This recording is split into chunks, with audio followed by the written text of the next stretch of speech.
Assalamualaikum warahmatullahi wabarakatuh. Nama saya Alif Fahim, saya dari kelas PAI 4D dengan NIM 2212101131. Nah, di sini saya akan sedikitnya menjelaskan tentang media pembelajaran, yaitu dengan tema indahnya bersyukur. Nah, di sini saya akan menjelaskan tentang pengertian bersyukur, macam-macam bersyukur dan yang lainnya. Nah, yang pertama, pengertian bersyukur. Syukur juga bisa diartikan sebagai perasaan yang senang, sehingga dalam bahasa Arab yaitu syukur syakro yashkuru syukron, yang berarti pujian kepada pemberi kebaikan. Maka dari itu dapat dikatakan bahwa bersyukur adalah mengucapkan dan mengungkapkan rasa terima kasih kepada Allah atas nikmat hidup yang telah diberikan. Sedangkan menurut pengertian bersyukur berarti mengakui kebajikan. Sementara itu arti bersyukur menurut terminologi bahasa, bersyukur berarti pengaruh makanan pada apa yang ada di dalam tubuh hewan. Dalam hal itu bersyukur dapat diartikan sebagai hewan yang jarang sakit walaupun dengan pakan yang minim. Nah, di sini selanjutnya saya akan menjelaskan macam-macam bersyukur. Nah, bersyukur yang saya temukan yaitu ada 3 jenis. Yang pertama, syukur dengan hati, artinya menyatakan sebuah pemahaman, kesadaran dan penghayatan bahwa semua yang diberikan kepada Allah kepada hambanya adalah sebuah kebaikan.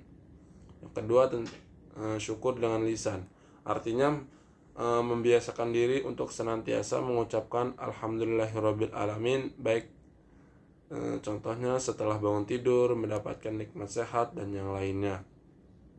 Ketiga, syukur perbuatan, yaitu memanfaatkan atau menggunakan apapun yang Allah berikan kepada kita untuk beribadah dan mendekatkan diri kepadanya. Nah, dari macam-macam bersyukur, kita lanjut ke manfaat bersyukur. Nah, manfaat bersyukur ini sangat dianjurkan dalam Islam karena banyak sekali manfaatnya. Yang pertama, hidup menjadi lebih damai. Menjalani hidup dengan tentram dan penuh kedamaian akan membuat hati, pikiran, dan jiwa menjalani lebih tenang. Yang kedua, kesehatan mental terjaga. Bersyukur memberikan manfaat berupa kesehatan mental terjaga, yaitu dapat meningkatkan kesehatan mental. Ketiga, jam tidur menjadi lebih teratur. Memiliki pola hidup yang sehat merupakan suatu hal yang wajib dan harus dilakukan agar tidak mudah terkena penyakit dan menjadi lebih semangat dalam menjalani berbagai aktivitas. Yang keempat, terhindar dari dendam. Salah satu penyakit hati yang dapat memunculkan permusuhan adalah dendam. Yang kelima, meningkatkan keimanan.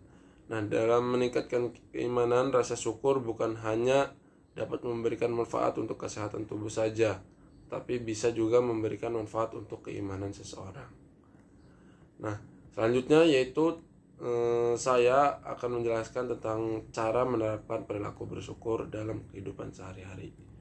Nah, di sini saya mengambil contoh dengan bersedekah kepada orang yang membutuhkan. Bersedekah merupakan cara membagikan sejumlah rezeki dan harta yang dimiliki kepada orang lain. Beribadah, contoh sikap bersyukur lainnya yaitu dengan melaksanakan ibadah sholat fardu dan sunnah, senantiasa mengucapkan syukur, senantiasa mengucapkan alhamdulillah, dan merasa orang yang paling beruntung di setiap nikmat dan ujian yang diperoleh.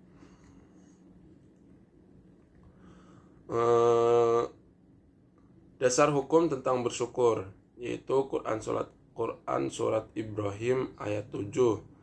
Bismillahirrahmanirrahim. Wa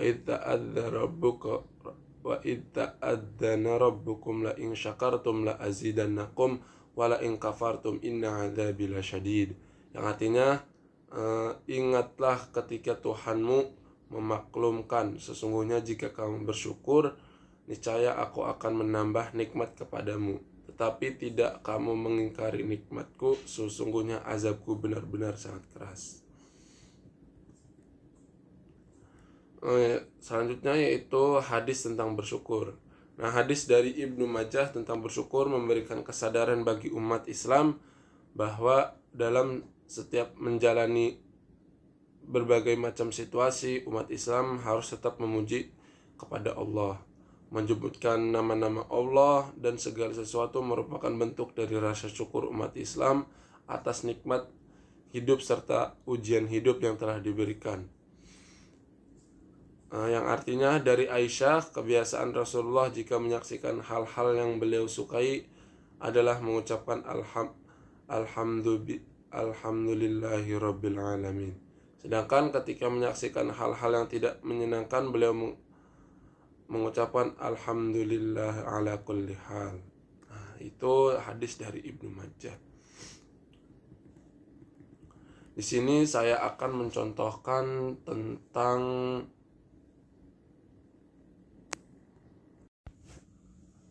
selanjutnya saya akan mencontohkan tentang bersyukur dengan adanya nikmat dari Allah Subhanahu wa taala. Nah, di sini saya mengangkat sebuah contoh yang dimana pada saat kelulusan dari SMA atau mau melanjutkan ke jenjang perguruan tinggi, itu saya dengan mencontohkan seorang siswa yang mendapatkan perguruan tinggi yang diinginkannya, yaitu dengan cara bekerja keras sebelum melakukan ujian dan melakukan belajar dengan sungguh-sungguh.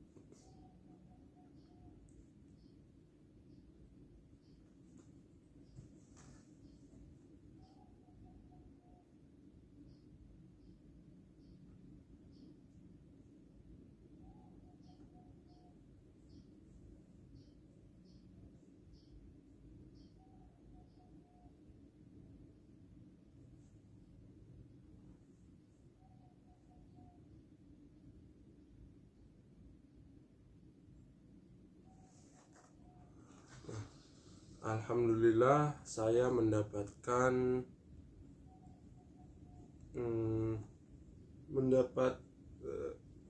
perguruan tinggi yang saya inginkan diterima oleh perguruan tinggi tersebut.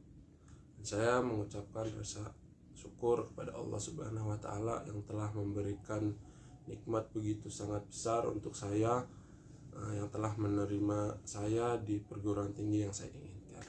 Dan mengucap alhamdulillahirabbil alamin. Nah, itu tadi contoh dari bersyukur dalam kehidupan sehari-hari yang dimana siswa tersebut diberikan nikmat yang begitu banyak, yang begitu besar oleh Allah, yang dimana siswa tersebut sangat menginginkan dirinya diterima oleh perguruan tinggi yang dia inginkan. Nah, bukan dari itu, contoh bersyukur dalam kehidupan sehari-hari itu sangat banyak. Contohnya seperti ketika kita bangun tidur dan diberikan nyawa oleh Allah Subhanahu wa taala, itu adalah nikmat yang begitu dahsyat, dan itulah yang perlu kita laksanakan dalam kehidupan sehari-hari, yaitu bersyukur setiap bangun tidur dan yang lainnya. Bukan hanya itu saja, jadi banyak sekali contoh sikap bersyukur dalam kehidupan sehari-hari yang harus kita lakukan setiap saatnya, seperti kita masih diberikan nafas oleh Allah dalam menghirup udara pagi ataupun yang lainnya. Nah, dari sikap bersyukur yang tadi saya contohkan dan saya jelaskan, itu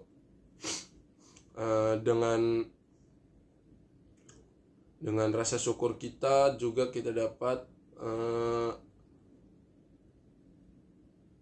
menyadari bahwa kapan dan mengapa kita nih harus merasa bersyukur kepada Allah, lalu memahami bagaimana rasa syukur mempengaruhi suasana hati dan pandangan hidup, lalu menggunakan strategi untuk meningkatkan perasaan syukur seperti mencatat hal-hal yang mereka syukuri setiap hari dan merenungkan pengalaman positif. Nah, cukup sekian dari saya, kurang lebihnya mohon maaf. Wassalamualaikum warahmatullahi wabarakatuh.